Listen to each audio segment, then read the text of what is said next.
Video. Magandang tanghali mga ka-agri. Ayan. Pamangkin Lemar, si Tyron, si Bayaw. Alin? Yung mga bata. Ito tayo ngayon sa lilim ng mangga, mga ka-agri. Ayan po. At nagpitas po sila Lemar ng mais, sweet pearl. Ay, lakan pala, no? Lakan. Ayan. Dito po tayo. Interview ka man, Mark? Ito dito pa tayo nagpitas, guys. Ayan. Sila po yung nagtanim dito sa area na to. Ayan po. Lakan po yan. Lakan, sweet pearl. Ayan, patapos na. So si Bayaw na lang. Si Bayaw. Bayaw, ano? Masasabi mo? Alright. Alright. Okay na, Tyron, no? Musubanan. Ayan, mga training ng mga kondito, mga bagito, mga ayan yung itsura ng lakan, guys. May kulay, ano? Mano nga kulay ito, Mar? Interviewin kan? Apat po. Apat. May puti po, saka pink, purple, at saka kung minsan may yellow. Kaya ano bang pangalan yan? Lakan variety? po. Lakan, sweet pearl lakan. Basta lakan. Ano masasabi mo sa mga nagtatanim, Mar? Anong mas maganda, yellow corn o puti? Try nyo po ito. 2 buwan lang po, mag-aanin na po kayo. Mas madali. Ilang taong ka na, Mar, na nagpa-farming? Ilang taong? Mga kwan lang po. Manatawin ka nga kanya. Nag-start nga mula tikas 2 years. 2 years na. 2 years pa lang, pero kwan na. Actually, isa sa mga batikan na kwan dito na nagtatanim at saka negosyante po ng mais. Pamangkin namin. Anak ng pinsan namin. Panganay. Panganay hindi pala. Sino panganay siya? Ano, no? Hindi, pamangkin na anak ni Mang Jose. Sikat yung panganay ba? Ay, daan. Bunso ka sa eh. Pangalawa. Ay, pangalawa pala. Si Junjun pa lang. And guys, so ito po ang ginagawa ng mga kasama natin dito, mga kamag-anak natin na nagtatanim ng mais. Puti po ang tinatanim kasi 2 months. Narinig niyo po kanina, 2 months lang yung harvest season nito o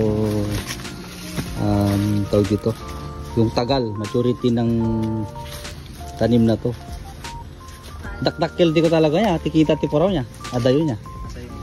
Kasi lahat kikiluhin to eh, per kilo eh. Per kilo na to ay mabot ng 30 na, 35 na. 52 no. 16, 17 na. Yan po, mag-compute na lang po kayo. 17 divided by 52 kilos. So mabot po ng more or less 30 pesos. Ang kagandahan po nito, lahat po nito ikikilo. So katulad nito. Ito naman RR to.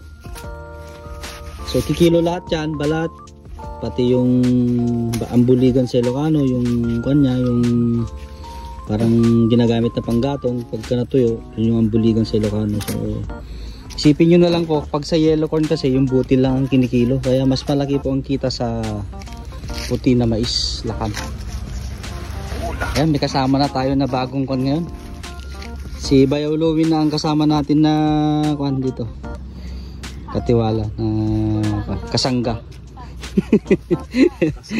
Kasangga. Kapartido. Huwag lang babanggain. Sama ng pinsan namin si Bayaw Louie. Mag-aalaga daw ng alaga natin dito. Ito kasi sayang po itong manok ka daw. Ano ba yung pampulutan? Hindi, konti-konti lang naman shot na. Konti-konti lang. And guys, ayun, may manok na dun, oh. Ito po, may pinaplano na kami dito, guys. Mag-aalaga ulit ng mga alaga, manok, kambing. Tapos dyan, magtatanim kami dyan sa likod. Kasi ngayon po, pipitas muna ako ng papaya. So, dito muna ako, guys. Ito po, yung sinasabi ko kanina, magtatanim po kami ng mga kandito, gulay at iba-iba, sari-sari. Yun po, kinuha ko na siya na si Bayaw Louie. Kinuha po na natin na kasama sa pagtatanim. Dahil mahirap po na mag-isa din gawin itong ganito. Kailangan natin ng katiwala na sabi ko nga sabi nga sa network marketing, mag-leverage po tayo. So yan guys, so magpipitas muna tayo ng papaya. Ito na. Mga kan lang po to, ilang feet po to? Mga 6 feet. 6 feet po. 5 plus. Ayan.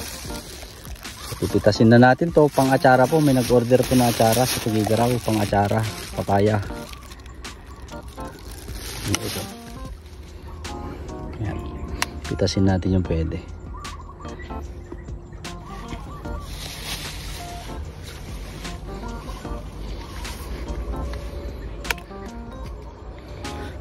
Magawak kasi guys, yung kanina, yung about sa mais, yung kahit papano yung mga area na sinimulan natin, pinapatamnan natin para hindi masayang, hindi nakatiwangwang lang.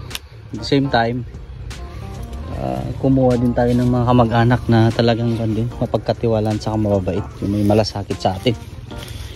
Kasi syempre po sa pagpa-farming kailangan din na talagang masasabi mo na yung mga kasama mo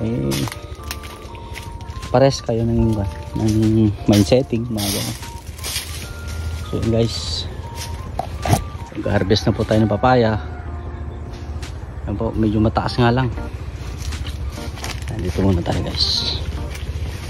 Tyron? Hala. Yan yung panganay ni Leymar. Si Tyron. So pipitasin ko na po yung mga pwede na. Dahil po, sakto po. Ubos na yung atsara. Ito po. Ayan o, baba. So mga more or less 6 feet na po to.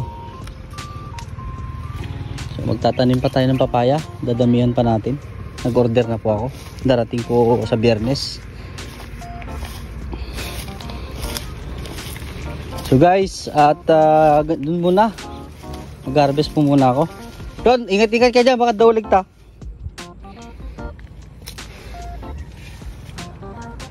Na? Tok ma'am. Ayan po, ang init, mainit po. Kaso super importante.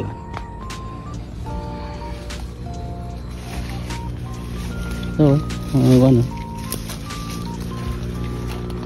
Ayan, kunin ko yan, malamunan. Kaya mo to ka, tulungan sa paminsan? Tapos suldong ka? Dito ka? Lamon-lamon tayo? Ha?